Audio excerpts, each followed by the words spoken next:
Hi guys, स्वागत है आपके अपने यूट्यूब चैनल पर।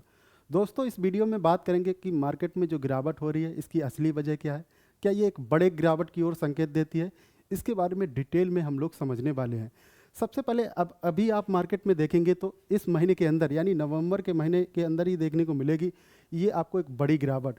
जैसे आप देख सकते हैं कि पिछले एक महीने के अंदर निफ्टी 50 के अंदर आपको 5.7% की गिरावट हुई है, जबकि ऑल टाइम हाई से देखा जाए तो ये 10.6% की गिरावट देखने को मिल चुकी है। ऐसे में लोगों को लग रहा था कि एक मेजर सपोर्ट 24,000 का देखने को मिल सकता है, लेकिन आपने देखा कि लगातार 5 दिनों से गिरावट हो रही और यहाँ पर पाँच दिनों से गिरावट की वजह से अब यहाँ पर 23,500 के लेवल पर मार्केट स्टक हो चुका है।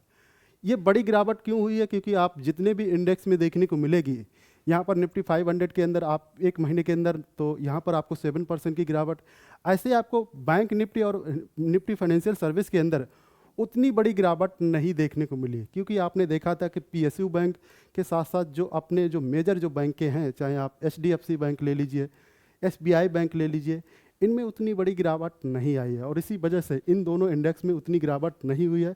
जबकि आपको निफ्टी मिड कैप के अंदर 7% के करीब की गिरावट, नेक्स्ट निफ्टी 50 के अंदर 10% से अबव की गिरावट जितनी अभी वहाँ पर आपको 10.6% की देखने को मिल रही है, ऐसे ही आपको निफ्टी 100 के अंदर 6.5% की गिरावट और निफ्टी 200 के अंदर ये 6.8% की गिरावट। और सेक्टर वाइज देखा जाए तो एक महीने में पिछले एक महीने के अंदर आपको ऑटो सेक्टर के अंदर यहाँ आपको 10% की गिरावट पिछले एक महीने के अंदर देखने को मिली है। ऐसे एनर्जी सेगमेंट के अंदर, एनर्जी सेक्टर के अंदर भी आपको 10% की गिरावट हुई है। तो ऐसे में ऑलमोस्ट हर इंडेक्स और हर सेक्टर वाइज में लगातार गिरावट हो रही है और इसी वजह से अपनी जो निफ्टी 50 इंडेक्स है वो ये लगातार गिरावट देखने को मिल रही है।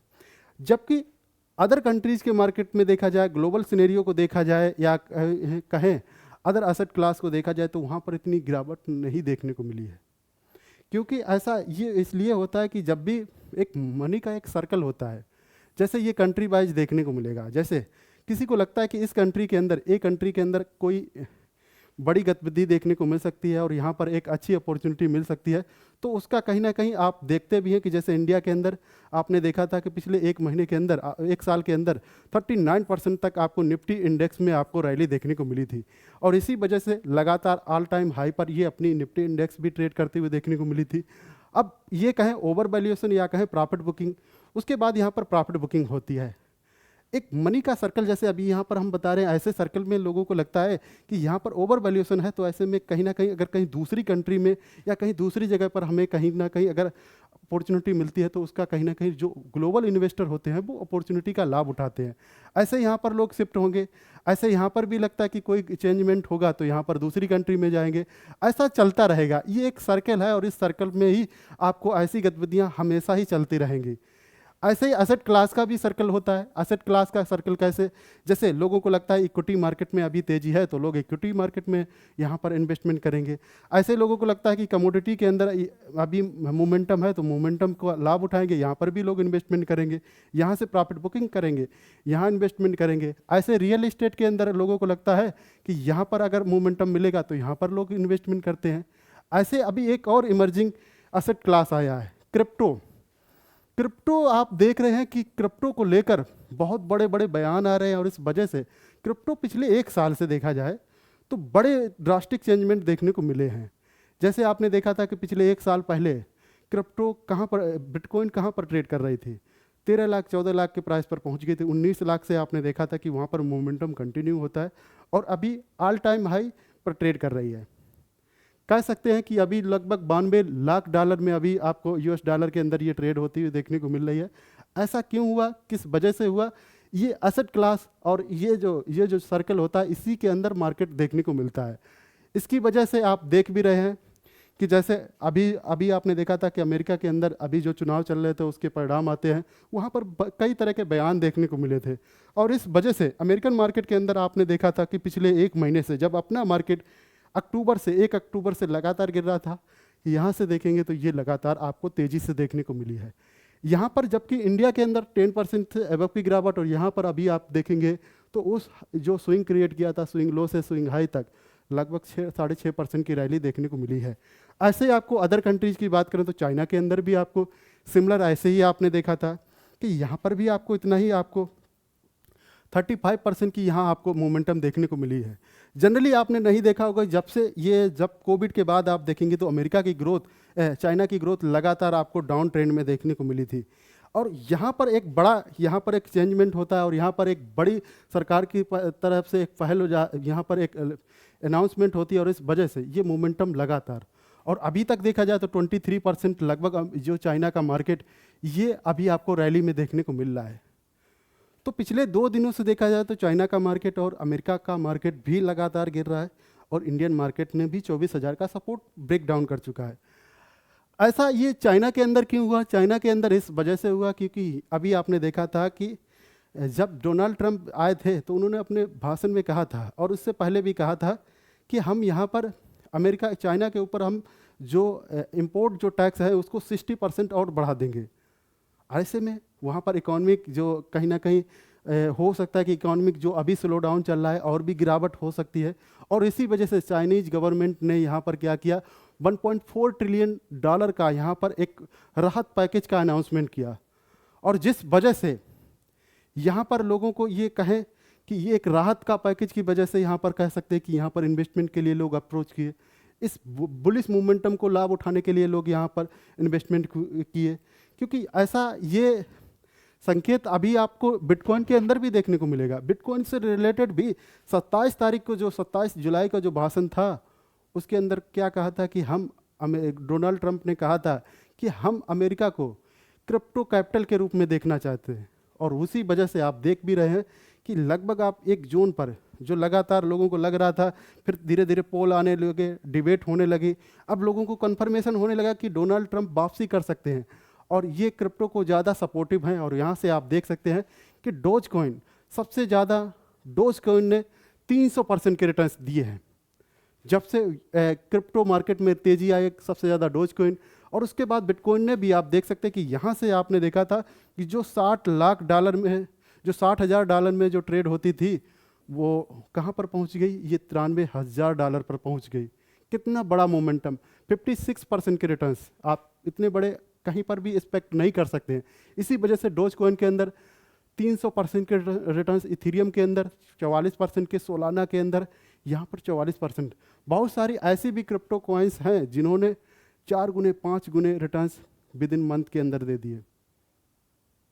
ये सिर्फ इसी वजह से हुआ क्योंकि उन्होंने कहा था कि हम अमेरिका को क्रिप्टो कैपिटल के रूप में देखना चाहते हैं।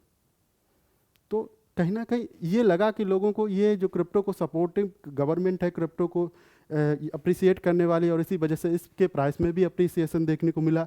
अब यहाँ पर आप देख सकते हैं कि डोज कॉइन कहाँ पर ट्रेड करती थी, ये आप देख सकते हैं कि $0.1 के करीब, और ये कहाँ पर पहुँच गई, $0.4381 के अराउंड। कितना बड़ा ड्रास्टिक चेंजमेंट। और अभी भी आप देख सकते हैं कि डोज कॉइन को लेकर एक बड़ी अपडेट निकल कर आई है, उसको भी हम कवर करेंगे। अब बात करें कि ये जो मार्केट में जो गिरावट हुई है, मार्केट में जब गिरावट होती है, क्योंकि हमने सर्कल के माध्यम से यहाँ पर एक्सप्लेन किया कि यहाँ पर जो गिरावट हुई है, सबसे ज़्यादा गिरावट की वजह कहें तो FIIs की सेलिंग। FIIs की सेलिंग की बात करें तो इन्होंने अभी तक लगभग आपको $170 बिलियन का यहाँ पर सेल आउट कर चुके हैं, यानी यहाँ पर आउटफ्लो कर चुके हैं। वो यहाँ से धन निकाल कर इमर्जिंग मार्केट में, इमर्जिंग कैपिटल एसेट क्लास के अंदर वो लोग इन्वेस्टमेंट कर रहे हैं। और इसी वजह से आपने देखा था कि पिछले मंथ में जहाँ पर 1,14,000 करोड़ का सेलिंग हुआ था FIIs के माध्यम से, वो नवंबर के अंदर अभी तक देखने को मिलेगा वो 27,000 इस महीने के अंदर भी सेलिंग कर चुके हैं, लगातार सेलिंग कर रहे हैं। और इसका ही असर है, जब भी FIIs सेलिंग करती हैं तो एक पैनिक क्रिएशन देखने को मिलता है, और ये कह सकते हैं कि मार्केट में ये पैनिक क्रिएशन ही है, और इसी वजह से ही मार्केट में गिरावट हो रही है। अब बात समझ चुके हैं कि FIIs का आउटफ्लो का और चीन और क्रिप्टो के मार्केट में शिफ्ट होना, ये इसी वजह से, ये एक ही कारण है, क्योंकि एसेट क्लास का शिफ्ट होना, और मार्केट में जहाँ पर अपॉर्चुनिटी दिखेगी तो ग्लोबल जो इन्वेस्टर होते हैं वो वहाँ पर, ग्लोबल जो निवेशक होते हैं वहाँ पर निवेश करने के लिए सोचेंगे। अब आप और हमें यहाँ पर ये देखना चाहिए कि जो यहाँ पर जो क्रिप्टो बूम आया है और इस वजह से बूम आया, इनमें क्या अभी मार्केट में हमें यहाँ पर एक बड़ा क्रॉस का संकेत देखने को मिल सकता है। देखिए, दोनों चीज़ें जब चीज़ें पैरेलल देखने को मिली हैं, चाइना गवर्नमेंट ने बड़ा इनिशिएटिव लिया है और अपनी गवर्नमेंट की बात करें तो अपनी गवर्नमेंट ने अभी कोई बड़ा इनिशिएटिव नहीं लिया है। अभी आपने देखा कि जो अमेरिका के अंदर जो तेज़ी देखने को मिली है उसका एक कारण ये भी हो सकता है क्योंकि आप देख रहे थे कि लगातार इन्फ्लेशन हाई ग्लोबली देखने को मिल रही है, इंडिया के अंदर भी इन्फ्लेशन हाई है।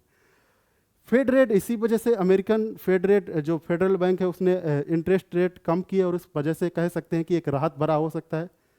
और इंडिया की इकॉनमी देखा जाए तो आफ्टर कोविड के बाद हम लोगों ने इकोनॉमिक एक्टिविटीज़ को बढ़ाने के लिए हम लोगों ने क्या किया था कि इंटरेस्ट रेट कम किए थे और इसका असर लगातार आपने देखा था कि लगातार अभी अभी 8 अक्टूबर को या 9 अक्टूबर को आपने देखा होगा कि मॉनेटरी पॉलिसी के जो नंबर आए थे वहाँ पर भी अनचेंज किया गया था। तो हमारी गवर्नमेंट यहाँ आपने देखा होगा कि जितने भी जो रिवर्स रेपो रेट कहें या रेपो रेट कहें उनमें किसी भी तरह का कोई चेंजमेंट नहीं कर रही है। पिछले कई जो डेटा आ रहे हैं उनमें आपने देखा होगा।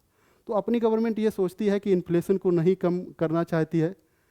हमें लगता है कि अपना उनका टारगेट होगा कि हमें जब भी ये 6.25 इससे अगर ऊपर जाएगी इन्फ्लेशन रेट तभी ये फेड रेट को यहाँ पर ये जो मॉनेटरी पॉलिसी में चेंजमेंट लाएंगे। उनका टारगेट यही है, वो नहीं चाहते हैं कि इकोनॉमिक स्लो डाउन हो। लेकिन कहीं ना कहीं इन्फ्लेशन तो है, इसको इन्फ्लेशन को कम करना चाहिए। मेरे को लगता है कि यहाँ पर कम करना चाहिए और ऐसे में कम करेगी तभी यहाँ पर हो सकता है कि यहाँ पर अपनी मार्केट भी सस्टेन करे। क्योंकि अगर अमेरिका ने ऐसा किया, फेड रेट ने ऐसा किया है, जब ग्लोबली सबको ये सोच रहा है कि इन्फ्लेशन को कम करना चाहिए तो इंडियन मार्केट को भी कम करना चाहिए। अब बात करें क्या आपको यहाँ पर सब चीज़ें बेच कर निकल जाना चाहिए। देखिए मार्केट है, जैसे अमेरिका चाइना और अमेरिका ने अपने मार्केट को स्लो डाउन को इकोनॉमिक बूस्ट देने के लिए कहीं ना कहीं उन्होंने ये पैकेज और ये चीज़ें अनाउंसमेंट की। ये हमेशा ही चलता रहेगा, मार्केट में ऐसे कदम हमेशा ही चलेंगे। और ऐसे में आपको यहाँ पर ये सोचना चाहिए कि यहाँ पर एक बढ़िया जगह पर इन्वेस्टमेंट प्लान करना चाहिए। जो इंडेक्स के लीडर हों उनमें आपको इन्वेस्टमेंट करना चाहिए। सेक्टर के वाइज अगर देखा जाए जो सेक्टर के टॉप लीडर हैं उनमें आपको इन्वेस्टमेंट करना चाहिए।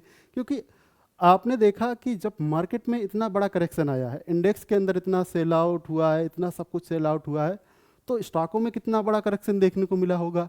हो सकता है कि बहुत से स्टॉकों में अच्छे स्टॉकों में जो निफ्टी 50 के इंडेक्स के जो अच्छे स्टॉक हैं उनमें 30% का भी करेक्शन देखने को मिला है। अब ऐसे में जो आप 100 रुपये पर आपने जो खरीदने के लिए देख रहे थे, जब हाई ऑन हाई पर जो ट्रेड कर रही थी, क्या आपको यहाँ पर जो 70 पर मिल रही है उसे आपको ऐड नहीं करना चाहिए? हमें लगता है यहाँ पर ऐड ऑन करना चाहिए। जो आपने मिस कर दिए, मानकर चलिए कि आपने आईटी सेक्टर के जो टॉप लीडर थे उनको मिस आउट कर दिया था, तो ऐसे में यहाँ पर आप इन्वेस्टमेंट प्लान कर सकते हैं। अभी आपको उन्हीं स्टॉकों में इन्वेस्टमेंट करना चाहिए जो सेक्टर के टॉप लीडर हैं। जो आईटी सेक्टर में अगर मानकर चलिए टॉप 5 अच्छे हैं, एफएमसीजी में टॉप 5 अच्छे हैं, और इंडेक्स में निफ्टी 50 नेक्स्ट निफ्टी 50 इंडेक्स में टॉप लीडर है, उनकी तरफ देखना चाहिए। ये मार्केट ऐसे ही आपको चलने वाला है। जब कोई भी ओवर वैल्यूएशन पर प्राइस जाएगा तो वहाँ पर करेक्शन होगा ही होगा, और मार्केट का स्वभाव ही है। मार्केट में कभी भी ऐसा नहीं ट्रेड करता है कि यहाँ से 10 रुपये वाला सीधा यहाँ पर ऐसे नहीं जाएगा कि वो 20 रुपये पर चला गया। ये इस तरह से जाएगा, इस तरह से पुल बैक होगा, यहाँ पर जिगजैग होगा, लोग प्रॉफिट बुकिंग करेंगे। ये मार्केट का नेचर है, ये डिमांड एंड सप्लाई का गेम है। तो अभी आपको डिस्काउंट पर ये चीज़ें देखने को मिले, उस डिस्काउंट का लाभ उठाइए।